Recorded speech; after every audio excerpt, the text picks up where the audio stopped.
I'm going to modify this block today because I can foresee a major point of irritation and frustration, and I want to enjoy my sewing, so I want to set myself up for success.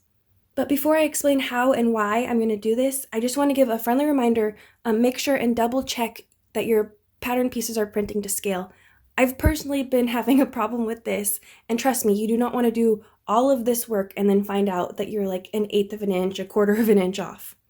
So if you're completing this block perfectly to plan, exactly as the pattern is intended, you're going to complete all of A, all of B, and all of C.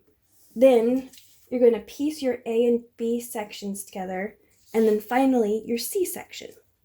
So the problem that I foresee is that I'm going to maybe be off a little bit on my seam allowance, or maybe I'm not going to perfectly piece these trunk pieces, and I'm going to end up in a situation where I can maybe line up one trunk, but my other trunk is going to be off, or maybe I'll have to split the difference and they're both off. So I can definitely see myself being super frustrated by trying to piece these trunks perfectly.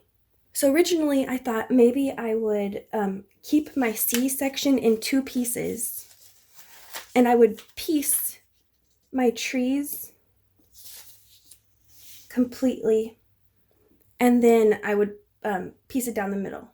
But then you're still having to match up this tree trunk, and I can still see myself being off one way or the other.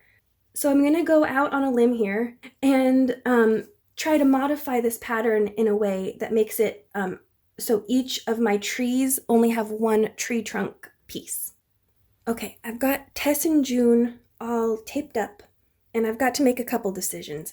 And first of all, I had to decide what I'm going to do about this long piece. So I could maybe cut it off here and have a long piece here.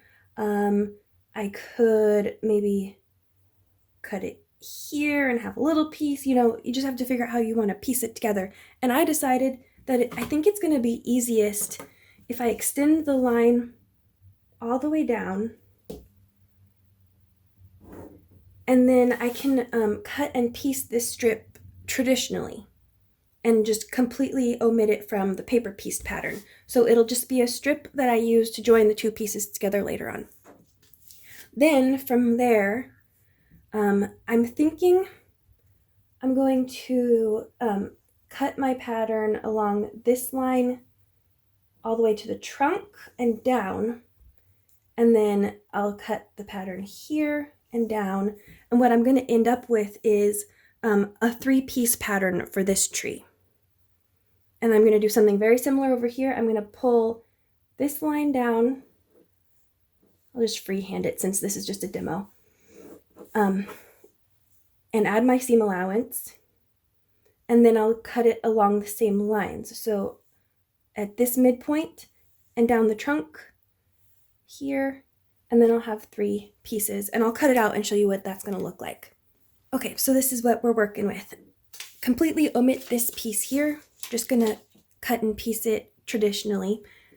Then we'll reassemble it like so, and you'll see that you're not going to be having to match anything up, and this trunk is in one piece. So before you take it over to trace it onto your freezer paper, you're going to want to relabel the pieces. So I'm going to consider this my A section, my B section, my C section. And because this is my June block, I'm actually going to label it JA, JB, JC. And you'll notice first off that, this is going to have to be one piece, and it's going to be the very last piece. And this is going to be your first one. So this is JA1, JA2, JA3, JA4, JA5. Make sure and label it and make it as easy on yourself as possible. And then for this side, I'm going to do the same thing.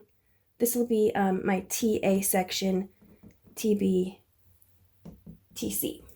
And I just want to also remind you, you're going to have to add in the seam allowance on the sides that you cut. So there's only seam allowance written right here on this piece. You're going to have to add it for these 3 sides.